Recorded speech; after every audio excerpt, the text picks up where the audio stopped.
তোমার টিচার আজকে বলছিল তুমি নাকি খুব দুষ্টুমি করেছো। না করোনি? না একদম দুষ্টুমি করবে না, ওকে? ম্যাম ওটিপিটা। ওটিপি 3814। সাইবা তুমি? একটু তাড়াতাড়ি যান প্লিজ, আমার একটু তাড়া আছে। হ্যালো, হ্যাঁ আমরাই তো চলে এসেছি, সামনেই নামবো। বেবিটা খুব কিউট। নাম কি ওর? আমার নাম তোমাকে না বলেছি অপরিচিত কারোর সাথে কথা বলবে না, ভেরি ব্যাড। Sorry mom. কিছু পাপা কি শপিং করলো আজকে আম্মুর সাথে? বাবা অনেক কিছু কিনেছি। এই কি হলো, চলো। হ্যাঁ আসছি। হাই। আমি ঋতু। গতকাল যে ডিপার্টমেন্টের গ্রুপে কথা হয়েছিল, ও তুমি? বাই দ্য ওয়ে আমাদের ইউনিভার্সিটিতে তোমাকে ওয়েলকাম। Thank you. ও লিখছে।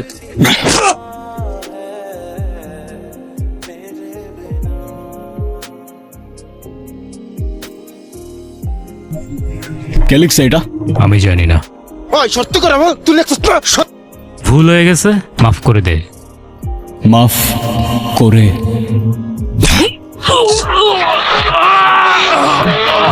কাজ দাস ক্যাপিটালে। সালমান, ক্লাস শুরু হয়ে গেছে প্রায় 25 মিনিট। হ্যাঁ তো এত লেট করে আসলে যে? একটু কাজ ছিল স্যার। আর লেট হইলে কি হয়েছে? আপনার ক্লাস তো ক্লাসের মধ্যেই চলতেছে, রাইট? কোনো প্রবলেম?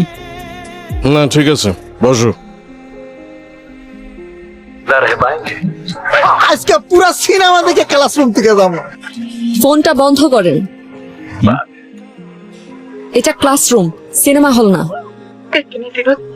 কে তুমি? আর কাকে কি বলতেছো তোমার কোনো আইডিয়া আছে? মেজাজ খারাপ করো না, যাও। আমি কাউকে ভয় পাই না, আর সবাই চুপ থাকলেও আমি চুপ থাকবো না। এখন তুমি কাউকে ভয় পাবা কি পাবা না সেটা তোমার প্রবলেম, আর আমাদের এন্টারটেনমেন্টে ডিস্টার্ব করলে সেইটা আমার প্রবলেম, আর আমার প্রবলেম হইলে সেইটা এই ক্যাম্পাসের সবার গলার কাটা হয়ে যায়। ভয় দেখাচ্ছেন? নাও, এই মেয়ে মানুষের এই এক প্রবলেম, সেম কথা বারবার রিপিট করতে থাকে। লেখাপড়া কেমন চলছে রে মা? এই তো ভালো।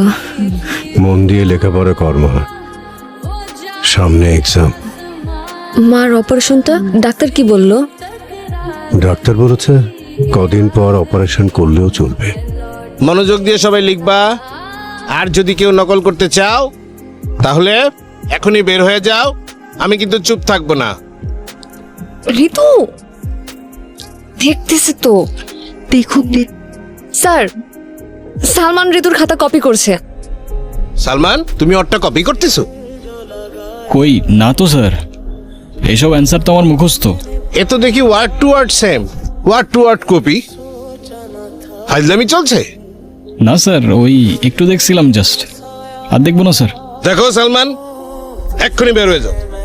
স্যার, আমার মতো একটা স্টুডেন্ট যদি পাস করে আপনার কি কোনো ক্ষতি আছে বলেন? তুমি বেশি কথা বলতেছো কেন? এক্ষুনি বের হয়ে যাও। কি ভাবছো? তুমি আমার অনেক বড় ক্ষতি করতে পেরেছো, তাই মনে করো না আজ আমি কষ্ট পাবো, কারণ আজ চোখের জল ঝরবে তোমার। Just wait and watch, huh? Hello sir. G sir. Okay sir. হ্যাঁ স্যার, স্যার আমার খাতা। অ্যাকাউন্টসে গিয়ে টাকাটা দিয়ে আসো। স্যার, স্যার আমার তো 100% স্কলারশিপ আছে। আজ থেকে নেই, অ্যাকাউন্টসে গিয়ে 45,000 টাকা দিয়ে ক্লিয়ারেন্স নিয়ে আসো। স্যার আজকের এক্সামটা আমি দিই স্যার। স্যার আমি পরবর্তী টাকা জমা দিয়ে দেবো স্যার, প্লিজ। তোমাদের জন্য আমার কথা শুনতে হয়। যক্ষুষ।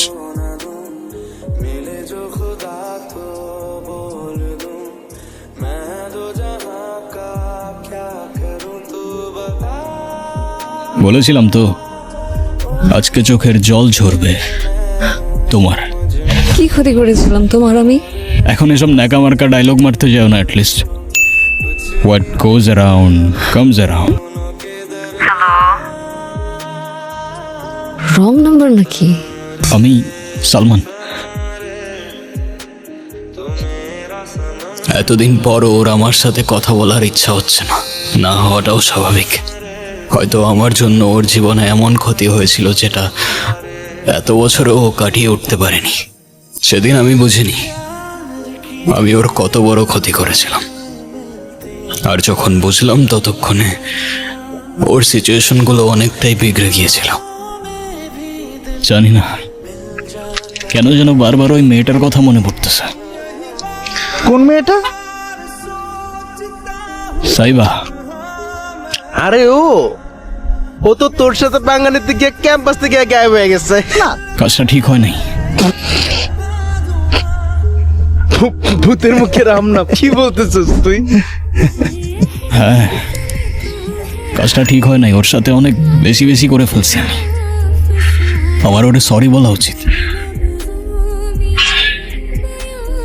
তুমি চলে যাও এখান থেকে, সরি চলে যাও এখান থেকে। Saiba, I am sorry. হ্যাঁ বললাম তো চলে যাও এখান থেকে। কেন আসছো তুমি? আমাকে একটা চান্স তো দাও অ্যাটলিস্ট। আমার কারো দয়ার প্রয়োজন নাই, তোমার টাকা তোমার কাছেই রাখো। ঠিক আছে, তাহলে তোমার যে ক্ষতিটা করেছি সেটা শুধরে দিলে তো মাফ করবে আমাকে। তোমার স্কলারশিপ রিনিউ হয়ে যাবে, আই প্রমিস। বললাম তো আমার কারো দয়ার প্রয়োজন নাই। আরে এটা দয়া কিভাবে হয়? যেটা তোমার ছিল সেটাই তো ফিরিয়ে দিচ্ছি তোমাকে। আচ্ছা ঠিক আছে, আমি ভেবে দেখবো। তুমি যাও এখান থেকে।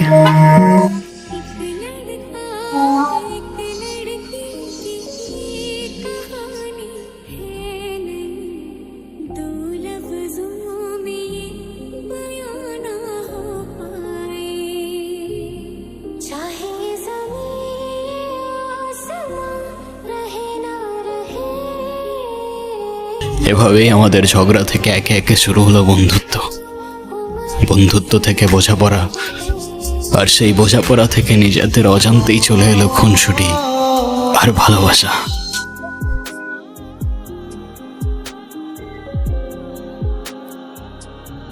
আমি তোমার কি ক্ষতি করেছিলাম সালমান? ক্ষতি মানে? তুমি সব জানো, তুমি কেন করছো এটা? আরে কি বলতেছো, বুঝাই বলো না। আমার বাবার ফাইলটা আটকে ফেলেছে। আমি বাবার সাথে কথা বলতেছি, ঠিক আছে? তুমি এটা কি করছো? And the four officials also walking out. Papa, Both the teams. পাপা, আরে কি আশ্চর্য, সমস্যা কি? তুমি এটা কি করছো? আমি আবার কি করেছি? তুমি সাইবার বাবার অফিসের ফাইলটা আটকায় দাও নাই? ওর বাবার পেনশনটা আটকায় দাও নাই? এটা কেন করছো তুমি? আমার যেটা ভালো মনে হয়েছে আমি সেটা করেছি। আরে কিসের ভালো? সবকিছুর একটা লিমিট আছে পাপা। তুমি তুমি আমার লাইফটা শেষ করে দিতেছো। তোমার লাইফ আমি শেষ করছি না, ওই মেয়েটা শেষ করছে। আর এই যে আমার সামনে দাঁড়িয়ে তুমি তর্কাতর্কি করছো না, এতেই বোঝা যায় যে এরকম একটা মেয়ে তোমার জীবনে আসলে কি হবে। এরকম বলো তো কি বলবে? আসলে আঙ্কেল ব্যাপারটা সালমানকে নিয়ে। আমাদের ডিপার্টমেন্টের নতুন মেয়েটা আছে না, সাবিহা, ও। সাবিহার সাথে কি সালমানের? না আঙ্কেল, সালমানের কোনো দোষ নেই, সাবিহাই ওকে ফাঁসিয়েছে। মেয়েটার ক্যারেক্টার খুব খারাপ আঙ্কেল, জামার মতো বয়ফ্রেন্ড চেঞ্জ করে। ও টাকার লোভে সালমানকে ট্র্যাপে ফেলেছে। আমি ওকে ভালোবাসি পাপা। আঙ্কেল, আঙ্কেল এই নিন টাকা। আঙ্কেল আর দেরি করবেন না, আন্টির কিচ্ছু হবে না। এই টাকার আমাদের এখন আর দরকার নেই। মানে টাকা লাগবে তো আঙ্কেল? হ্যালো, আমি জানতাম তুমি কল করবা। কি বলতে চাও তুমি? অনেকগুলো প্রশ্ন রয়ে গেছে মনের ভেতর। এত বছর ধরে সেই প্রশ্নগুলোকে নিয়ে আমি ঘুরে বেড়াচ্ছি, আর ভেতরে চেপে রাখতে পারতেছি না আমি। দেখা করা যাবে? না, দেখা করা যাবে না। শেষবারের মতো। হাই, কেমন আছো? যেমনটা থাকার কথা ছিল। তোমার নাকি প্রশ্ন ছিল? প্রশ্ন আমাকে বলতে পারবা? আমার কি এমন দোষ ছিল যে তুমি আমাকে সারা জীবনের জন্য ছেড়ে চলে গেলা? তুমি কি আমাকে বোকা ভাবো? আমি সব জানি সালমান। ঋতু, সেদিন ঋতু না থাকলে হয়তো আমি তোমার বিষয়ে কিচ্ছু জানতে পারতাম না। তাহলে ঋতু তোমাকে এসব বলেছে? হ্যাঁ, আর বলবে নাই বা কেন? ও সব সময় আমার ভালো চায়। ও আমার বেস্ট ফ্রেন্ড ছিল, এখনো আছে। আমি হয়তো ওকে সব বলে দিতে পারতাম, তবে কি বদলে যেত? না তো আমি ওর জীবনে ফিরে যেতে পারতাম, আর না ওর জীবনটা আরো সুন্দর করতে পারতাম।